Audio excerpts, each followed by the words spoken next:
Okay. All right, welcome everybody. It is October 2nd, this at 9:32 a.m. This is the Weston Public Schools Curriculum Committee meeting being called to order. Our first order of business is approving the committee meeting minutes from our June 2024 meeting. As a reminder, we didn't meet last month because we didn't have a quorum. So the last meeting was in fact June 2024. So with that said, if there are no questions, I think it would be you and I, Chad, to approve them since Lisa was not on the committee at the time. Yeah, of course. Yeah. Okay. So in that case, then can I get a motion to approve the minutes from our June 2024 curriculum committee meeting? Move that we approve the minutes from the June 2024 curriculum meeting. All right, I second it. So that's approved. All right, excellent. Let's see. So I think at this point, we turn the meeting over to Dr. Henkel. Just a few common reminders for the curriculum committee. We ask that your camera should remain on during the meeting. Keep your microphone muted unless you're speaking. Just cuts back on the background noise. Be present, be engaged, have conversations, and seek to understand. And let's make sure that we keep topics to the agenda. I think if there's any new business and there's time, we can bring up things that are not directly on the agenda later in the meeting. So with that said, Dr. Great. Kim. Yep. Thank you, David, for reviewing our virtual norms. And for those of you that may be new tuning in to our subcommittee meeting, the purpose of this subcommittee meeting is to collaborate between the Board of Education stakeholders and school-based leadership to discuss all aspects of curriculum, instruction, school culture, and climate within the Weston Public Schools. And we also want to welcome our newest member of the subcommittee meeting, Lisa Luft. So happy to have you here and all your experience to the group. To start, as David mentioned, we do have a pretty robust agenda today because some of the items that are on today's meeting did transfer over from our September meeting, which, as he mentioned, we did have to cancel due to a lack of a quorum, but the topics, we wanted to make sure that we held value to those and we called them over because they are important to review. So first and foremost, we want to welcome and introduce two of our newest members to our curriculum and instruction leadership team. We're really happy to welcome Nicole Clements. She is our curriculum and instructional leader supporting English language arts at the secondary level, which in grades 6 through 12. Nicole, you're here, right? Say hello. Good morning, everyone. I'm excited to be a part of this team. Thanks for coming today. Nicole comes to us as an English teacher from Greenwich Public Schools. She has accumulated over 10 years of teaching experience across grades 6 through 12. She has extensive experience teaching executive functioning and study skills, and also has a heavy emphasis on implementing project-based learning, which is really exciting because that's definitely a direction that we want to move towards over the years. And she completed her 6th year at Sacred Heart University and also has a 102 literacy certification. So it's really exciting to have her join the team and all the wealth of experience that she brings as well. So welcome, Nicole. She's done so much work already in her short period of time here, and she'll be talking a little bit more details on some of the agendas as we agenda items as we move on. And second, we have a new curriculum and instruction leader supporting our social studies teams across 6 through 12. Her name is Shauna Johnson. So welcome, Shauna. Shauna's going to be about 15 minutes late into the meeting, and she will be here. Great. We'll reintroduce her then just to give some context, because remember, this is during the day, so we are, working between classes and managing buildings. So there's going to be Mrs. Johnson teaches two classes this semester. So great. So we're really happy to have her join the team as well. She was also comes with a lot of experience, classroom teacher, social studies department chair, magnet school resource coach, and instructional coach, and also was an assistant principal in her previous roles coming to Weston. She also received an award from in the Mohegan Grant Challenge, which is a recognition from UConn for significant increases in the ECE enrollment in her previous experience, which ties nicely into some of the topics and conversation we're going to have today. So when she comes on, we will introduce her officially. So welcome to both Nicole and Shauna. They both have done a tremendous amount of work in a short period of time that they've been here. So the next agenda item, which was going to be an update from the summer in our September meeting, but quickly, I just want to mention a couple things that we really worked hard on over the summer. Sorry, I stopped sharing my screen there for a moment. And give an update on some of the summer curriculum work that had been completed from June. So for those of you that may be new to our summer work, we do an extensive summer curriculum academy for 5 days as soon as school is out every summer. So this is the second summer that I've been with Weston. So this is phase 2 of our curriculum redesign and updates. We are grounding all of our work in Weston's curriculum framework and the frameworks around universal design for learning. And we did a lot of work this summer with our teams, really unpacking some of our units of study, really looking at alignment to standards and the priority standards across the K-12 continuum. We had approximately 64 teachers working this summer across 33, within 33 different teams across the K-12 continuum, among 8 different content areas. So this has grown a lot since my first time running the Summer Curriculum Academy in the first summer. And we've done a lot of great work to enhance the guaranteed and viable curriculum for K through 12 across multiple content areas. And we're really proud of that work. So one of the additional things that did evolve beyond the curriculum redesign this summer was that we developed curriculum at a glance documents. Those curriculum at a glance documents are public and they're published on our Weston Public Schools website. Oh, I forgot I put pictures in here. Chad, you love this, right? So I love it. So these are our teachers at work throughout the 5 days. You know, they were completely immersed in all of the tasks that they were undergoing. And I think they had a lot of fun. It was a great opportunity for them to also network with each other and collaborate, which sometimes we don't get a lot of time to do. So it's really helpful that our budget allows for a 5 days of consecutive curriculum design work over the summer, and our teachers are really appreciative of that time. So as I mentioned, the curriculum at a glance documents are public viewing documents for parents. The purpose of those curriculum at a glance documents is to provide a little more in-depth look at what the students will experience in a given grade level, in a given content area across the year. So we've identified essential questions that are pulled directly out of the curriculum. What are some of the key learning experiences? What are some of the grade level and content area standards that are within each unit of study? And then it just provides for more, a deeper understanding for parents, because as many of you know, we don't publish all of our curriculum on our website for public access because it's our intellectual property.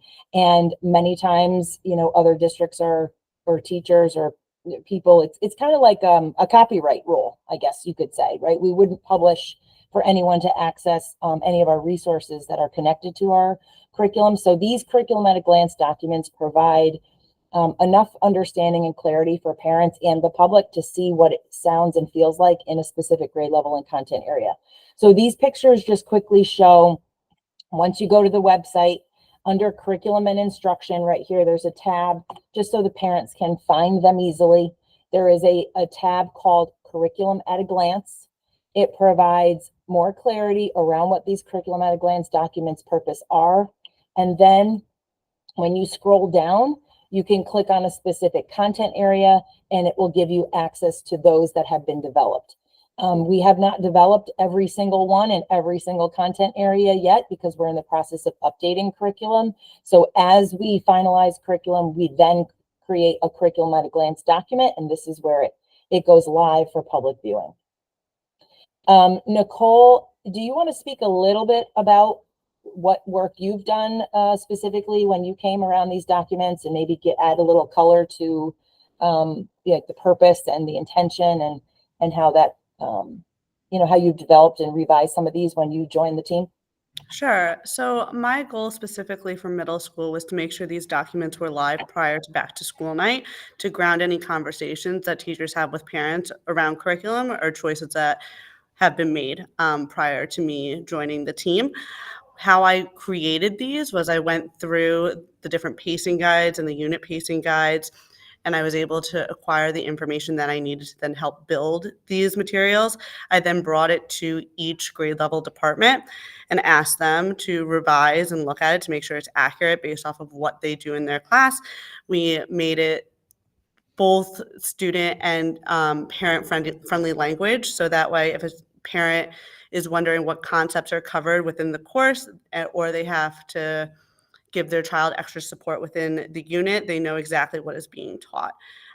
We also wanted to make sure that any books, core novels, or core resources are also addressed in the documents, so that way people know what their child's reading in class. So we have now 6th, 7th, and 8th are live on the website, and I'm working through high school at this moment. Great, thank you. So this is a model of one of the curriculum at a glance documents. It goes on further based on the number of units that is connected to that grade and that content area. This is a grade 5 sample. There could be anywhere between 1, up to 9 units, depending on the content area and the grade level. And I will say I'd like to just thank David and Chad and Bernie. Prior to us finalizing the template, we did gather some feedback from them to see what their perspective would have been when they look at this document. And we did take your feedback into consideration. We revised some language on here, because sometimes if a parent is looking at it, like as curriculum designers and as teachers, in our minds, we could speak easily with all the language, the depth of the standards. And sometimes it's really hard for a parent who may not be involved in the educational environment to really understand and unpack all those. So the team really did want to make sure that these were parent friendly, that they were easy to understand, while still giving them enough detail to truly understand what it sounds and feels like that their child would experience within a given unit in a given content area at their grade level. So I'm really proud of this, what the team developed this year. Any questions on that? I'll jump in with, can you all hear me okay, by the way, or not? Yeah, you're good. I'll just jump in with a quick point of feedback. I really applaud that shift based on the language we looked at way back when in June. I love all the nouns and verbs here and the lack of adjectives and adverbs. So good job on that. It's understandable and parents can get this. And it also treats parents with a level of intellectual respect that I think will be very appreciated. So good job on that. Thanks so much. We, like you said, Chad, we really wanted to make these user-friendly and readable while still valuing the fact that parents want enough detail and information to truly understand what's happening in the unit. So these will still keep evolving. As I mentioned, the goal is to make sure that we have one of these developed per grade level, per content area. Tina, I just have 2 pieces of feedback. The first is just the spirit of why this was done. And I think we had talked about that the community, the parents want to know to some extent what's happening in curriculum. And it wasn't that we weren't being transparent, we just didn't have it documented.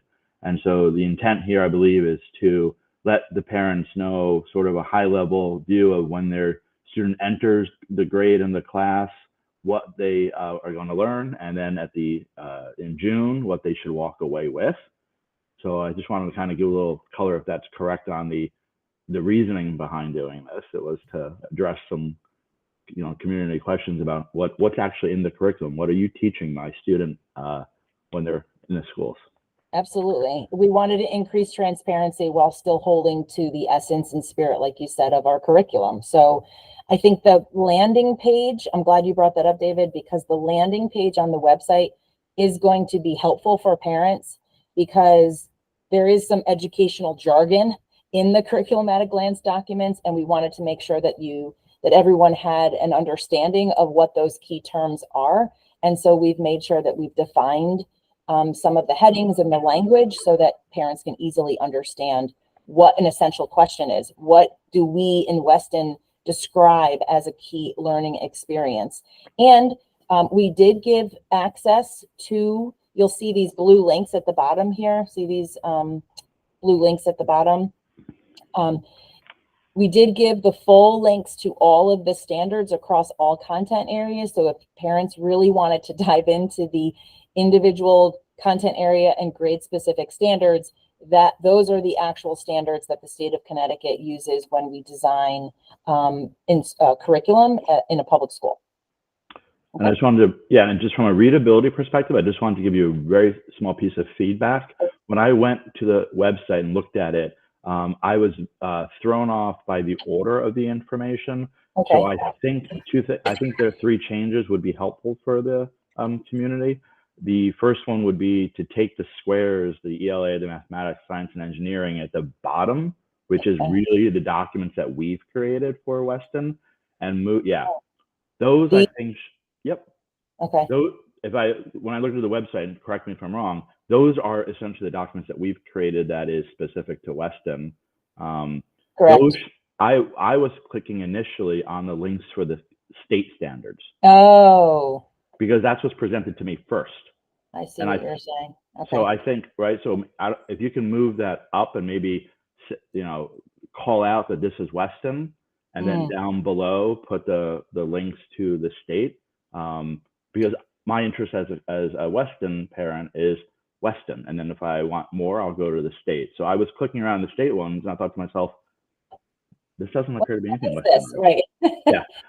And then the other piece. One piece just to follow up on that. I'll see, because that is a template of the website that we own. So I'll have to see if you can actually move those buttons. Those are live buttons that are part of the template when you build the homepage. So I'll just have to see if there's an option to move the tabs up. Yeah. And then my other piece of feedback would just be the curriculum that's not yet posted. Maybe coming soon or something, because I clicked on social studies, for example, and just reloads the same page. And I did the same for a couple of the others. So I just looked at it from a parent perspective, what's wrong with the website. So because there are some links to curriculum that's not yet written, it just refreshes the page. So we can just maybe, if you click on it, say, coming soon, or maybe take those links out for now. I'm not sure, but I was just clicking on it saying, nothing's loading. Yeah, I put that statement in here. As we continue to create and update our curriculum, we will be developing more of these documents, but okay. Yeah, point well taken. I maybe make it more specific or take the tabs out for now. Yeah, or if you click on the tab, all the tabs that don't have content behind them yet could just go to we're working on this, check back, Okay. So.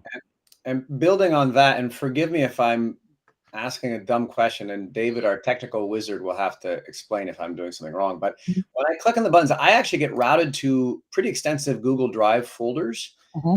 Is that true for all parents? Or is that because I have some access based on my WPS ID? Yep, no, the folders are live folders, and all the documents for that specific content are in there as read-only. Yeah, okay, cool. You can read only. Okay, great. Just because it was giving me the option to download one, I thought, but I'm probably wrong about that. So never mind. Yep. It's great. Great. Excellent. All right. So back to our agenda. Hold on, I have to reshare. Hi, Patty Felber. Oh, Shauna's here. I finally see all the tiles again. Shauna, so we introduced you officially, Shauna Johnson, our new curriculum instruction leader for secondary social studies. If you want to say hello, I gave you a little quick bio as an intro, but if you wanted to say hello, welcome. Good morning, everyone. Sorry, I was teaching my 9th graders. We're doing Partition of India and setting up for our Socratic seminar, which we're going to do shortly.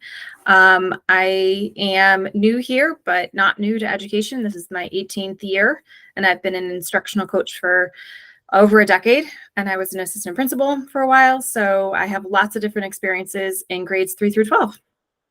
Excellent. So happy to have you, Shauna. You've also, and you and the K-12 CILs for social studies, which Shauna, and then we also have Alex Bluestein and Andrea Noble, who support social studies K-5. They also support literacy K-5. Do you want to talk a little bit briefly? This is not in the agenda, sorry, that you developed, the team developed recently to support the election. Yeah, so we went, the RESC Alliance had put together a professional development that we went to. It was a half day. They have curated a bunch of different resources that were vetted by the state.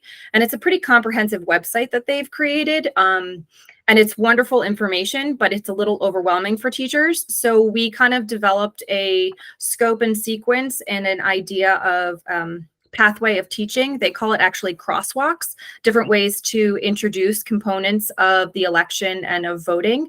And we are going into the particulars, the how to vote, what is the Electoral College, how do you be an active participant in your community versus getting into the nitty-gritties on the political spectrum. So it's more of focusing on engaging them in the civic understanding versus one side versus the other. Yeah, great stuff. Thank you for putting all that together and spending the time to support our teachers through this. So that was great. That was shared out yesterday. So welcome, Shauna. Thank you for joining Weston, and we're really happy to have you. You've done great things in the very short time, just like Nicole. So moving on to the next agenda item. So Power School enhancements. This is just informational. We're really excited that we are expanding the use of Power School. Power School is how parents and students can access grades. It's also where attendance is housed. There's demographic information. But this year, with the support of Dan DeVito and his IT department, we are now going to be enhancing Power School through the use of a module called Portfolio Plus. And you'll get more information as a parent using this folder, for lack of a better term. And that is where all of student individual assessment reports will be housed. So all parents in grades 3 on up received Smarter Balanced achievement reports from the state a couple weeks ago. Now that file will also be digitized and uploaded into Power School within the student's individual platform, individual login. So parents can actually click on the folder that will show them a whole list of previous standardized assessment measures. We're starting with Smarter Balanced in there, and then we're also uploading the NWA reports for students that they complete in the fall and the spring. And so rather than printing and mailing and going through that whole process again, now parents have access to view those reports through the Power School platform. And the best part about it was in the past, last year, when we sent an email out to parents to let them know that they could look at a secure link digitally, that link would expire in that old format. Now, because we're using Power School and we're using this new platform, the historical perspective of their students' individual reports will be housed in that folder forever. So those, they don't have to go back and say, where's that file? Do we have that digital report again? It'll be housed in Portfolio Plus. So more of that to come. In a very short period of time, we'll be communicating, the principals will be communicating, we'll be helping them communicate out to families on how to access that folder. And we're also trying to digitize some of our forms, right? So at the beginning of the school year, a lot of times we have signatures, parent signatures related to information or confirming demographic information for students. Now we're doing that through Power School in a digital format versus a lot of paper. and transfer of paper. So that takes some of that ownership and the middleman away from the students, because a lot of times that paper would come home in the student's backpack. Now we're trying to use our digital platforms in a more efficient way. So that was new this year. So that's a quick update. And moving, any questions on that? I mean, more to come. I just wanted to give you an update that we are moving to a more digital environment, which is really exciting. Yeah, Chad. Yeah, quick thing, just because I'm always the boogeyman decrying technology. To me, this seems like a pretty clear use of a good use of technology, given that it's easy for parents to access a whole bunch of information in one place. Yeah. So what, from my perspective anyway, well done on that. I will also flag that I think this issue of the technical is not going to go away. And I've been getting a couple of emails about parents specifically about Chromebooks and fourth graders and fifth graders and sixth graders and bringing Chromebooks home or not, et cetera, whatever. I'm getting flagged with a couple of parents on this. So just mentioning that to you all in this environment, because I think this topic is not going anywhere. So anyway. Yeah, that's a separate topic than, parent access to student achievement reports and, demographic or, informational paperwork where we need signatures to kind of keep the school going.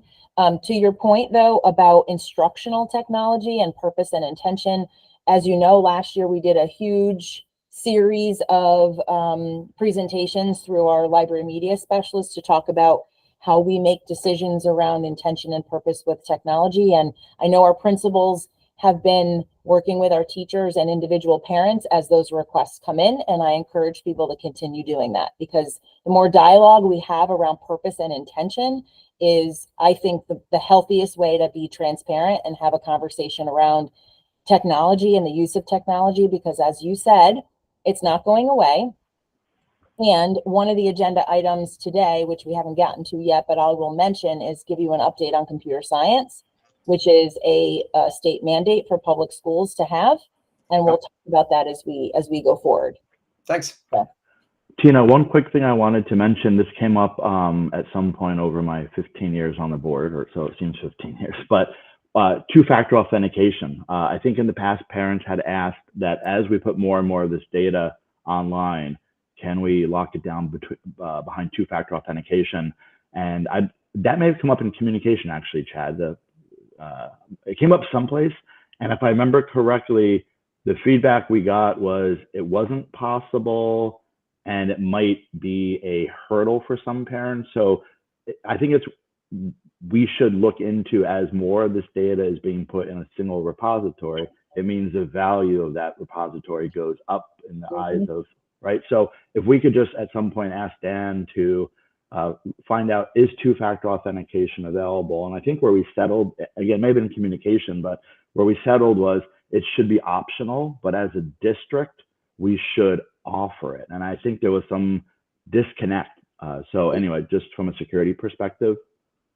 I wrote that down because, as you said, I would need Dan to weigh in on that. And we can circle back to that next month for sure. Okay. Thank you. Thank you for that. Also, the next agenda item is on school climate and surveys that we've already opened the window to, right? This was an item from our September meeting. This year, to support our school climate results, our school climate goals, to support our school climate work, we have adopted a new survey for staff, students, and parents. It is called the Panorama Survey. I made just a couple slides to give some context around what it is, because while we are in the thick of this window right now, you as a parent, you would have received information from your principals around this school climate survey. And the window opened in September. It closes next Friday. So while I still have everyone's attention, I just want to remind everyone that the window is still open for parents to provide their feedback and their perspective on school climate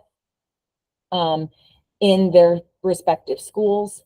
And just to give some background around why we switched to Panorama. So Panorama is a evidence-based, research-based tool where they vet and validate the questions that are developmentally appropriate for schools. And so we, in partnership with them, want to use their tool to help us understand where we are relative to school climate and gather comprehensive data so that we can really be more specific around our experiences and perceptions from our students, our staff, and all of you within the broader community. So this summer, when the administrative team came together, we dove really deep into the questions that we could choose within those surveys for all the 3 different groups, which are students, staff, and community. And how can that data help us create more actionable responses to help improve our school climate in all 3 of those areas? And so some of the domains and the questions that we decided to focus on when you're looking at those surveys, and if you've taken the survey, you may have seen some of this. So obviously we want to improve school climate, but we also want to look at student engagement and well-being. We want it to help us inform our decision-making, and we want to make sure that we had a tool that would really monitor progress and a more efficient way to gather community data. And one of the pieces of Panorama that has been really great is that we are able to manipulate the data more easily with this tool as a result of using Panorama. So as I mentioned, we are using the Panorama survey with students in grades 3 through 12. There is a different survey for grades 3 through 5. We changed the questions. They use different vocabulary for grades 3 through 5. And then when they transition to 6 through 12, it's a secondary survey. But in all, these are the topics that the student survey includes. So they ask questions around school climate. They ask questions around rigorous expectations, the relationships between students and teachers, how connected they feel in the school. Do they have an adult that they feel that they can go to if they have an issue? What does the learning experience feel like in their classroom? How do they feel safe and secure in their school? And so that is really similar to some of the student questions were we used last year, but now it's housed in a more local environment so we can analyze the data more easily. On the staff and teacher surveys, again, you'll see some overlap. Again, we want to focus on school climate, but when it shifts to staff and teachers, we really want to understand how professional learning experiences are supporting their work. We want to understand how school leaders are supporting their professional growth and their experience in the building. And then there are some free response questions as well.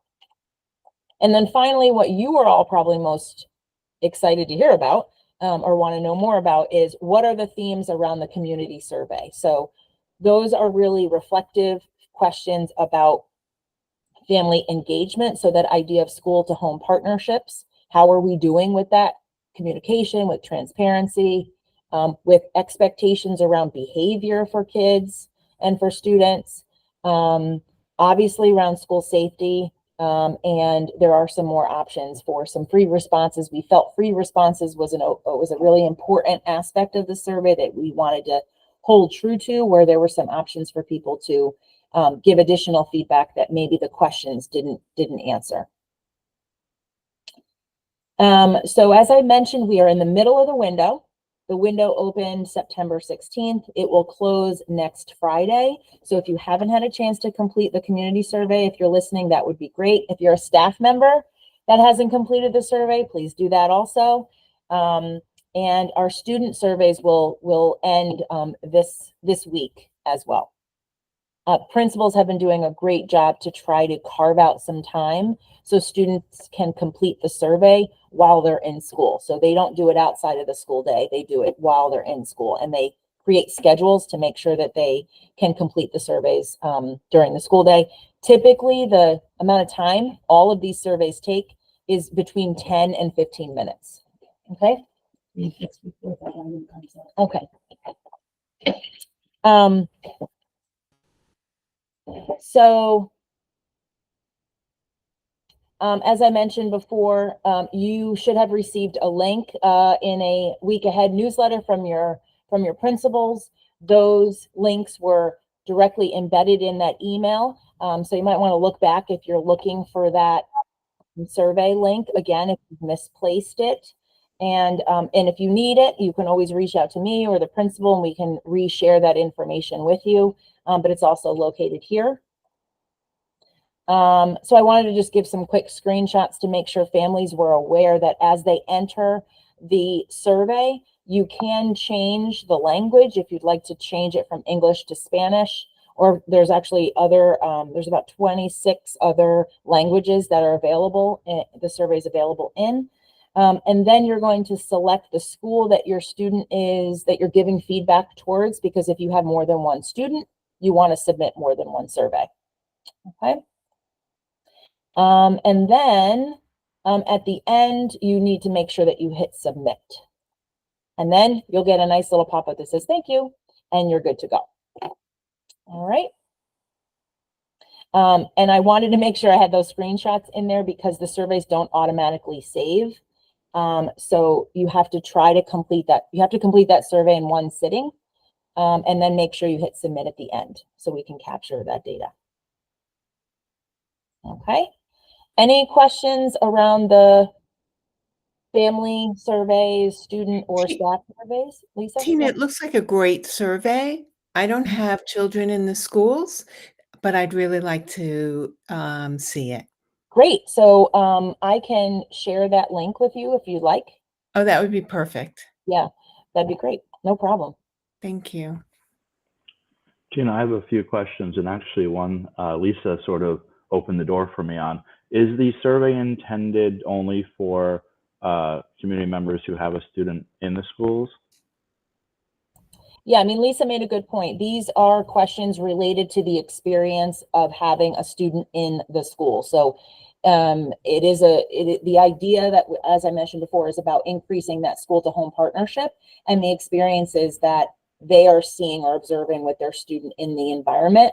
So they are for parents of students that are in the school system, but you're welcome to see them.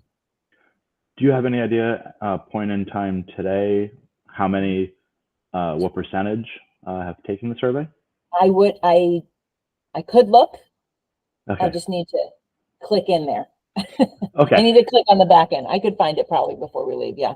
Do you reach out to parents and staff who haven't filled them out to remind them to do it again? I'm sorry. Could you ask that question again? Sure. So the staff and parents who haven't filled them out, do you send another email asking them, reminding them to fill it out? Or do you know who has completed it and who hasn't? So Patty and Megan, do you want to talk a little bit about the communication that has already gone out to families? Sure. I have included a little paragraph about the importance of parents completing that out and including the link in every one of my weekly family updates. I will do it again this Sunday and just say, this is your last opportunity. So if you haven't done it, please make sure you do it. It's really important for us to get that data. And the same thing with my staff. I do that as well. So That's great. Trying. That's good. Would it be possible? I think getting the data is so critically important, right? Because the community looks back at the end of a typical school year and they kind of grade the success of their student, grade the success of the district based on their student, which makes sense. But this is an opportunity for the parents and the students to give such critical data to the district so that we can see where we're doing well and areas that need improvement. So can we, I remember getting the email to take the survey. Can that email blast go out again? Because I also have seen like the newsletters from the schools, but there's something about an email with a link makes it more top of mind than browsing through a newsletter. So can we get an email sent out a second time? And I presume, kind of to Lisa's point, it's anonymous. So you don't have any way of knowing if I've taken it or not. But I presume parents that have taken it are not going to take it a second or third time because it's a pretty heavy investment of their time and it's going to ask the same question. So can we get the survey sent out a second time? Because I think it's just so important that we take the temperature of the community and give them an opportunity to let us know how they think we're doing. Sure. I mean, Tracy Edwards also sent an official letter before the window opened. I will gladly ask her if she wants to reshare it out. I just want to make sure everyone heard Patty and Megan mention that that direct link is in the week ahead to families. And it's a repeated kind of paragraph around reminder, reminder, reminder. So you probably could look at any one of the week ahead starting from September 15th, and you'll see that direct link in the body of that newsletter. Correct, Patty and Megan? Is that what I heard? Yeah. But yes, we currently are at 410 surveys. I just logged in and looked at it right now. So the more feedback that we receive, the better. For sure. And that's roughly a percentage of out of how many? Well, it's a great question. It depends on how many students we have in grades 3 through 12. Yeah. Um, But does so that 400 include teachers and administrators, or that's actually, that's just the community, so that's just the community, just the community, so not the educators? just the community, like the parents that are providing feedback on the community survey for their child. So every child they have, they should submit another one. Okay. Right. So I think I might be wrong. Sorry, I was, go ahead, Chad. Oh, I was just going to say a couple of thoughts here. One, this is not a West End problem, by the way. So at 410, depending what a percentage is, probably pretty darn good. It is hard to get people to write back digitally, period. I mean, in any field. So Yeah. this is like we're good, let's go for better. If we're better, let's go for great. But like people are trying, and that's awesome. A couple best practices we could keep in mind. If we do send out an email, put the subject line as specific as possible, a single item like panorama survey open till, like bluntly simple. Have the hyperlink occur a couple times. One at the very, very beginning. Here's a hyperlink for the panorama survey, this big, then some detail, then the hyperlink again. And the other thing, this is an engineering lift, so you have to talk to Dan DeVito, but we could also think about where parents interact with the district. So you could go to the website to find out who should I contact for, or bus schedule, the things that get the most clicks. And then you could have a pop-up on that window like, hey, while you're here, have you filled out the panorama survey? It closes October 11th. So that we're interacting with the folks who are coming to us as opposed to always trying to push information. I don't know if people want to put the time in to do that, but those would be some ways we could try to drive engagement on the particular survey. Okay. Yeah, and we're going to give this again in the spring, right? So we're going to do it in fall and the spring. So we can, given the time frame, because we're almost at the end of the survey at this point, I think we'll leverage some of the communication pieces and reminders, and then maybe this spring we can see if we make some adjustments to our implementation model, which may include some of those technical capabilities. I think that's a great idea. Maybe that's a strategy to help us gather more critical data.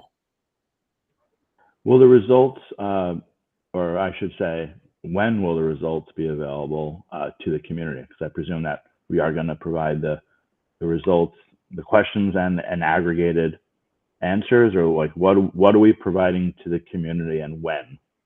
So we are doing an internal analysis with principals to help us use the data this year within our school and district improvement plans. So you're going to see how that information is translating and transferring within our district and school improvement plans. So we'll speak about it at that time, and hopefully we'll have enough time in between the window closing and our Board of Education meeting on October 20 something to include that conversation. This will be a critical piece of that conversation for school climate. Okay, but is there an expectation that the community is going to have an opportunity to see the answers to the questions sort of in an aggregate? Like, yeah. This year, our goal is to analyze the data internally first to see how it helps us with our work.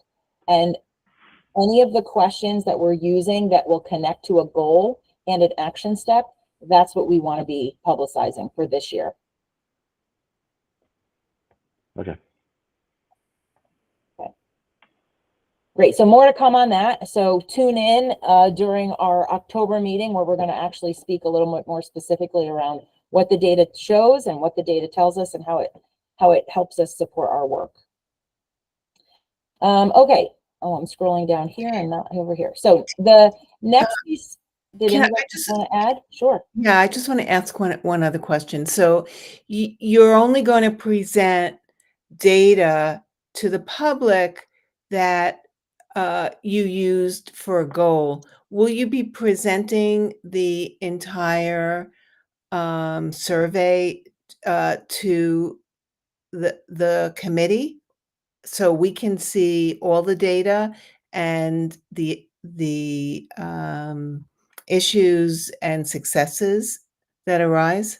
Yeah, we can talk about, let us look at it first. It's our first go around with this, Right. these 3 new surveys. We actually haven't even received any training around the reports or how the data is manipulated on the back end. We know that we have 3 domains or buckets of goals and action steps, right? School climate information for families, for staff, and then for students. And those 3 areas we always address in our district and school improvement plans. Mhm. And the way in which we measure improvement is through those individual questions, or how we have done it in the past, I guess, is through specific questions that we may not, we'd like to improve on, right? So I am assuming, I don't want to speak for everybody here because we haven't even looked at the reports or haven't dove into the platform yet. We will follow that same process, which is here's an analysis of what we learned. Here's where we want to zoom in and focus our work this year. And here are some action steps that we want to employ to show progress from the fall to the spring.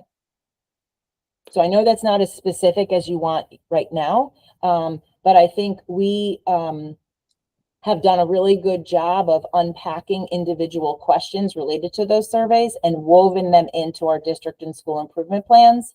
And we talk about them very specifically in our full board presentation in October.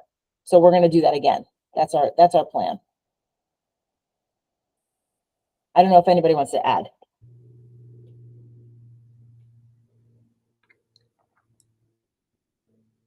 So after that October meeting, here's what I would suggest. If we're looking for additional information that maybe we didn't speak about, we could talk about doing a separate presentation for the subcommittee here. And we could add it to an agenda item for November or December. I think that's a great idea. I think that would be a great idea. Okay, great. All right. I'll add that. So we have one more quick update before I hand it over to some high school updates. So last year we talked a lot about computer science. The state of Connecticut is mandating by 2025 that all school districts have a clearly articulated plan to implement and support the computer science standards across the K-12 continuum. So we talked a lot about it last year through our library media specialists, because there's a lot of overlap between our courses and what our library media specialists do within their curriculum to address computer science. However, we did not have enough time, or we haven't really focused any of our teams around computer science. This year, we designed a district committee, which is a cross grade level committee, cross content areas, K-12, and we are working in partnership with Sacred Heart University, who is the liaison for public schools and code.org. And code.org is a state partnership for schools to support the implementation of computer science. So we had our kickoff in September last week with our K-12 team. And our work begins this school year, and you'll see some of our action steps integrated into our school and district improvement plans this year as well. So we're really excited for this work. We have teachers across the K-12 continuum, from library media, from math, from science, from engineering, and we are really designing this cross-disciplinary team to help support this work.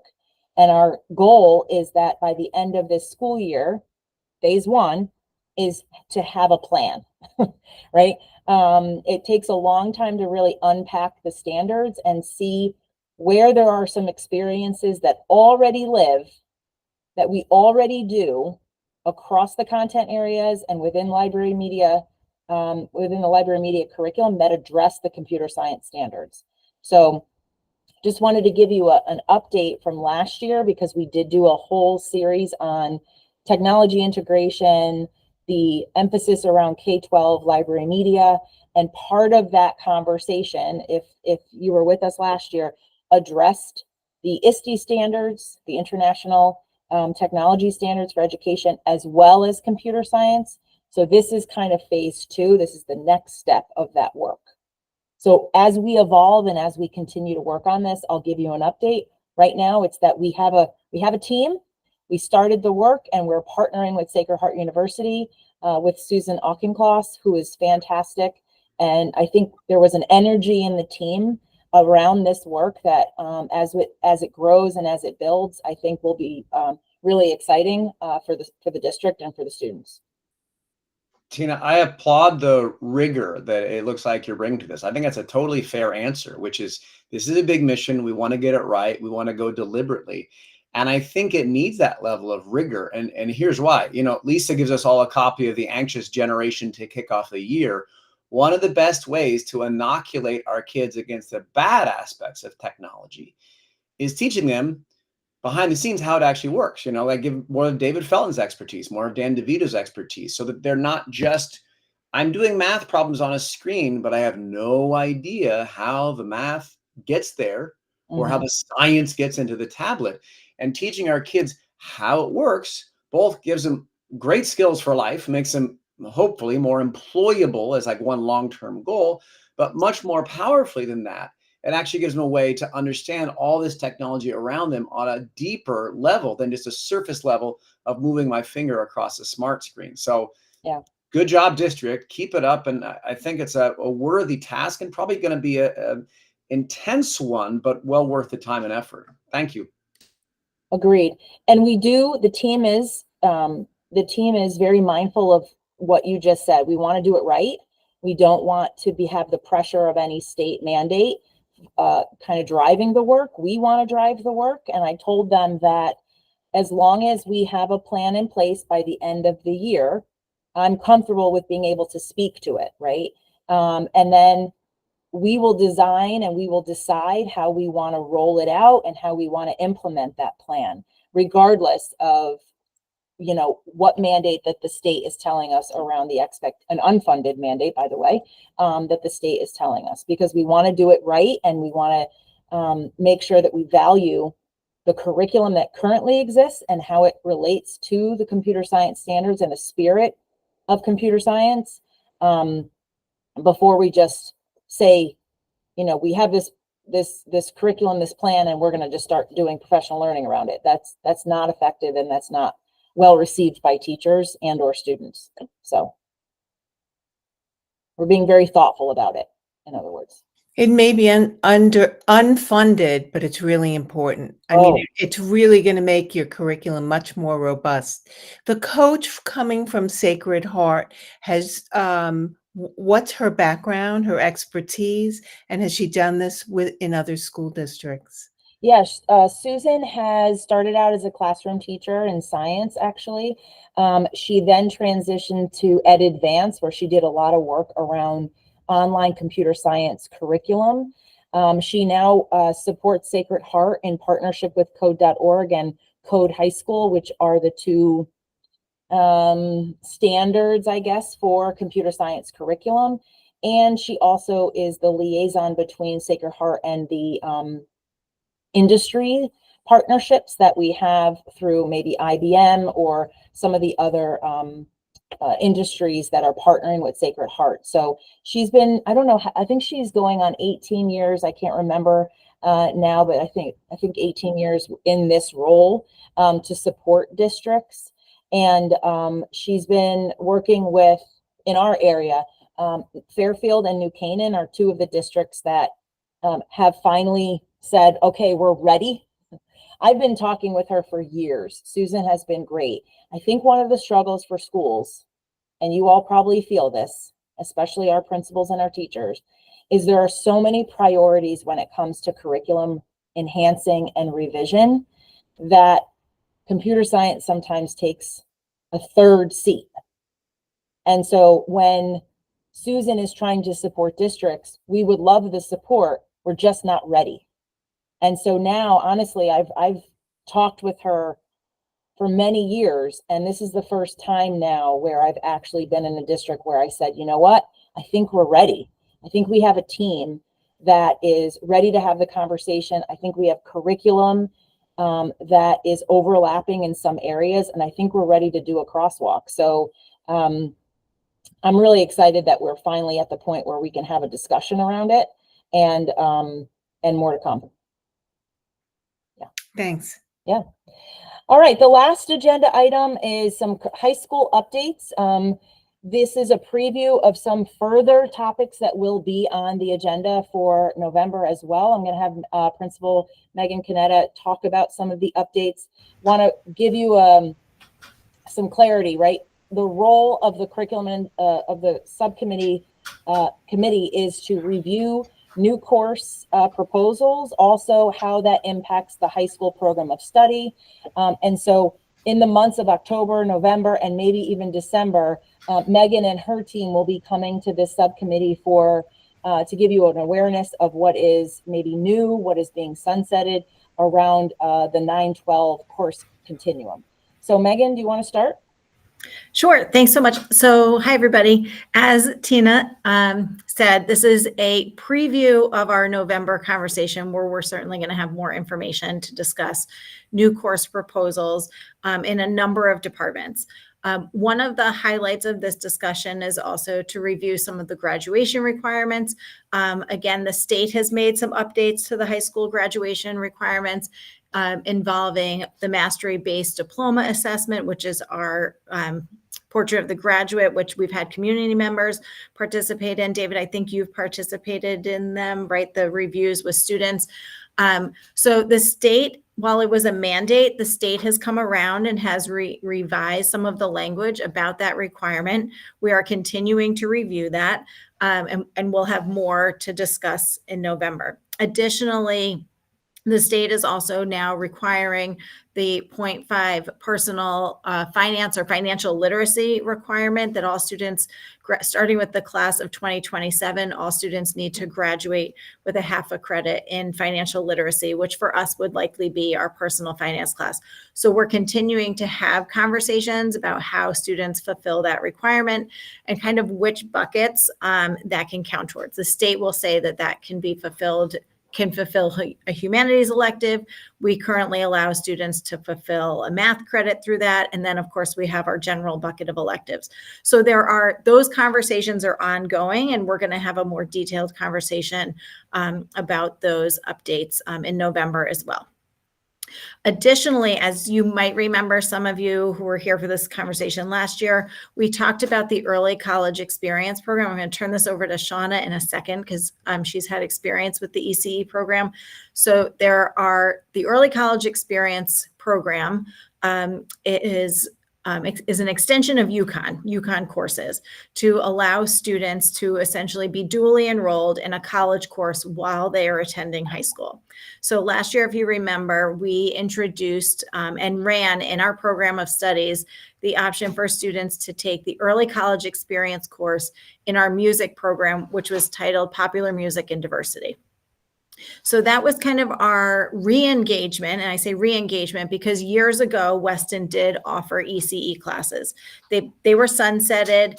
There were, various conversations about ECE. The world of ECE classes, access to college credit has really evolved over the last 10 years. And ECE program at UConn has done tremendous work in really making it accessible and working with school-based teachers to allow them to have the appropriate training and really have a really seamless integration with our high school courses. So it's come a long way, even from my first experiences in a high school with ECE courses. So the popular music and diversity course did not run. We didn't have the enrollment to run it. We do believe that students should have access to rigorous college courses in high school if that's something that appeals to them and is appropriate for them. And so Shauna is here. She has experience with ECE classes. And for right now, there's more to come in November. So this is not where that conversation stops. I think that this conversation will be a great introduction to what we're looking to propose in terms of new courses and also sunsetting some other courses in the best interest of our students. So Shauna, I know you have a couple of slides to share. Can Shauna share her screen? I also just dropped it in the chat. I don't know what would be better. If Tina, yeah, if you want to share it. If you want to pull it up from the chat, that could, and Shauna will explain kind of, I think through your slides, right? You can explain the benefits of the coursework and also in terms of the credit bearing for students' future use in their post-secondary experience. So in particular, I'll be speaking about History 101 and 102, which would be the proposal that I would make towards this board.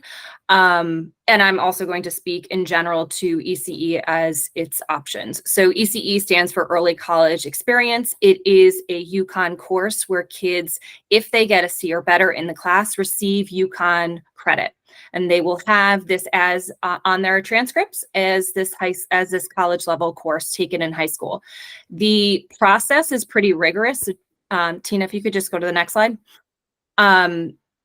It's pretty rigorous. The teachers need to submit an application to the University of Connecticut. And if they are approved, they essentially become an adjunct professor at the University of Connecticut. And with that, you get all the access to everything that UConn has available. So their library, their tutoring centers, their writing centers, their mentors, which is amazing for the kids because they can actually use the library for any other course. But in addition, and speaking particularly to history, there's a lot of historical and primary source document analysis that needs to happen in these classes. And it's very difficult sometimes to curate all of those. And so this just makes it easier for the teacher and for the students to find what they need in order to test and evaluate those inquiry skills. AP asks the students lots of information about American history from the beginning to the present day. And the teachers do a fantastic job here of teaching the content and teaching the test because our students do exceptionally well. However, they have to spend time teaching to the test. Whereas in an ECE class, they can just devote their time to the content and to building up those reading and writing and critical thinking skills and all of those different components that we want kids to be really good thinkers and following the Project of a Graduate alignment that we want them to be able to then transfer these skills from high school immediately into college and then beyond.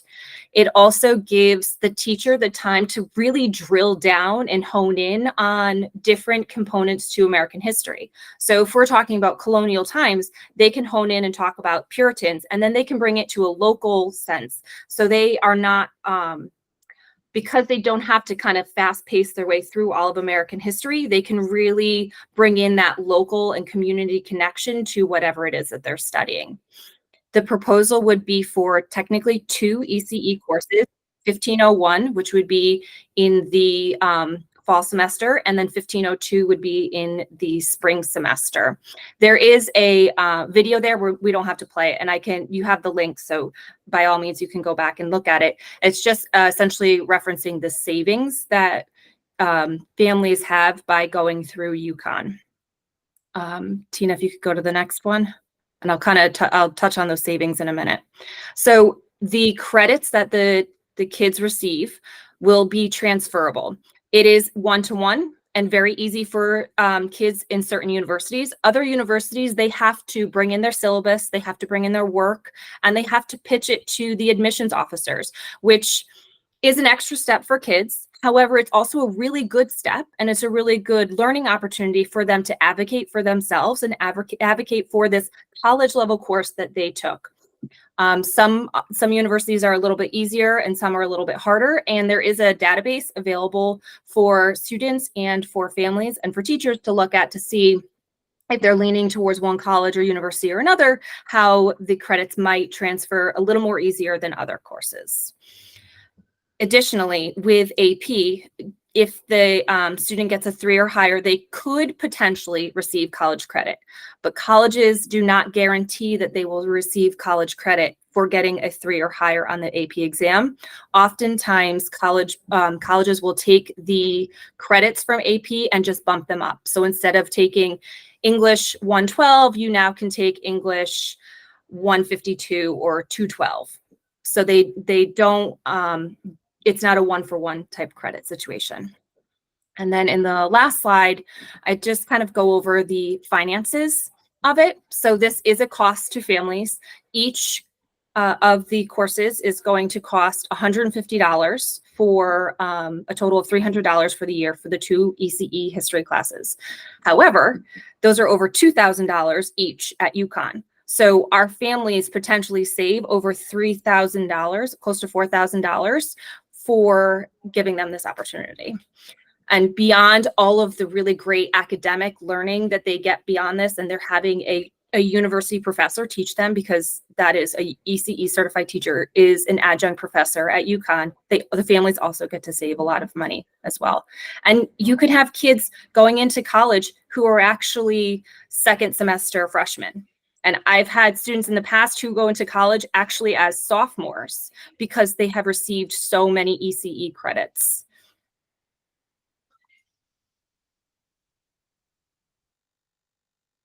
Thanks. Thank you, Shauna. So this ECE for U.S. history will not be the only course that we're proposing.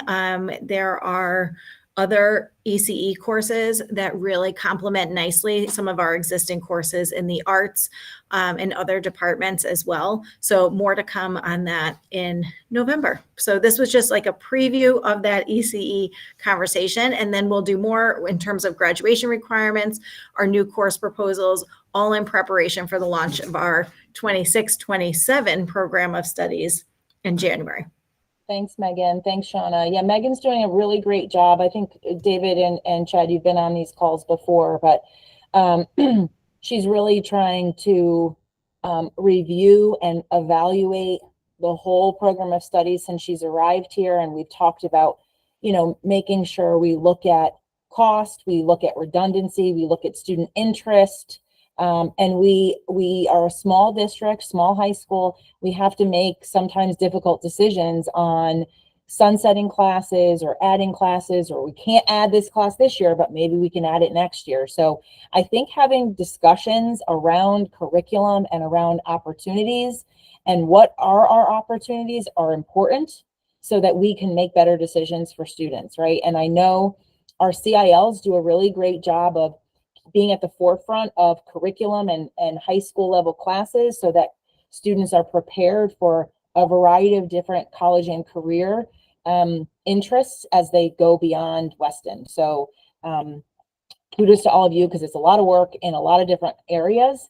And we will be able to dive a little deeper in November when the full picture, and this will come back, this will circle back in November when the full presentation around updates to the program of study will be presented by her team. And Tina, I just want to say that when, given the opportunities to have these discussions about our program of studies and throw it out there and say, hey, what about early college experience? It's really the work of the teachers who are teaching the courses, the curriculum and instructional leaders who are able to have those conversations and kind of reimagining what high school can look like in 2024 and beyond, and the opportunities that are available to us to offer kids for multiple pathways, whether that's in advanced music coursework, our social studies coursework, the arts, whatever the case may be, and really looking at the lens of all of the things that kids will want to do and making sure that our offerings and the way in which we're offering them in terms of like semester versus full year gives students the flexibility to be able to, do what they want to do and also have opportunities to do those creative elements of what we want high school to be for kids too, which is really a survey of some opportunities that they can then expand on in their post-secondary experience. I think that's really important to note. Agreed. All right. David, Lisa, I know Chad had to jump off. Do you have any questions for Megan or Shauna? I don't have any questions, Megan, but I am just going to offer this. A lot of the students in Weston go into business when they go to college. And I know that that the state now requires you to offer a financial literacy course. You might want to look into accounting. I mean, that way their financial literacy course is done, and taking accounting at this level would set them up for success at the university or college. Just a thought. So Lisa, I 100% endorse that thought. I have a child in an area high school who is in their business program. So absolutely, we have a number of students who are entering into business programs upon graduation. And the more we can continue to look at that and how that evolves here, I think would be great. And yes, accounting would certainly be a course that could fulfill that financial literacy requirement. So that's where what Tina spoke to, right, is that balance of like, how many singletons are we offering? What are the pathways for students? Surveying students. The work we're doing with Challenge Success this year is really about elevating student voice in those decisions that we're making as well, to make sure that our program really reflects the needs and wants of our kids as well. That's great. Yeah, I don't have any questions. I think I'll wait till November, but I will say the early college experience course to me sounds phenomenal. Again, it puts Weston in a different place, right? Academically challenging our students, but as Tina knows, we probably have to make sacrifices elsewhere. So I think when we do talk about this from a enrollment perspective, we'd want to, try and figure out how many students would be interested, how many would be eligible. And because we have a fixed number of students, it means we're taking students out of a different class. But I think on the surface, this is a program that's very worthy of consideration, especially for Weston, where we're trying to challenge our kids. So yes, and David, we have answers to all of that for the November meeting, because I hear you, right? We're not trying to throw out, more, but we're really looking at how this complements what we offer. And then over a couple of years, really analyzing that student choice to determine, what are the best courses that we can offer in our social studies program and beyond. Yeah. Great. Well, thank you all. This has been a real bye. Megan has to go. Gotta go manage the building. So that's our last agenda item for today. Also want to mention Meredith Jackson's on the call. She is our director of school counseling. Right, Meredith? Yes. Hi. Yes, I am. Hi, everyone. Yes. I always want to give her another title because Meredith does so many things. So Meredith is here supporting the work on program of studies around graduation requirements. She helps us lead everything regarding SAT, PSAT testing. So thank you for jumping on today and listening in, Meredith. She also will be with us in November, supporting all of that work. And we typically also do, Meredith facilitates a presentation around some of our achievement and progress on PSATs in November, right? We do a whole update around college and career interest and our achievement over the years with PSAT, and she leads that work, right, Meredith? Yep. So there will be a presentation to the board probably in November, all in regards to the class of 2024, and that does include standardized testing. And yes, we are preparing for our PSAT coming on October 16th for all of our sophomores and juniors. Exciting stuff. So thank you for that update too. So more to come from Meredith as well. So I'm glad she's here in a Rangers jersey. All right. So Chairman Felton, I am done with our agenda for today. I'm handing it back to you. All right. Well, thank you everyone for staying late. I think it was a good conversation. We did cram 2 months of meetings into today, and we only ran 16 minutes late. But I appreciate everybody. And with that said, I would make a motion to adjourn the meeting. And if you would second it, Lisa. All right, then we are adjourned. Oh. Got it. Now I've got it. Second. we do lip reading when needed. Okay. So, all right. Well, thank you everybody, and we will see you at our regular Board of Ed meeting in a couple of weeks. Great. Thank you all. Have a great day. Bye. You too.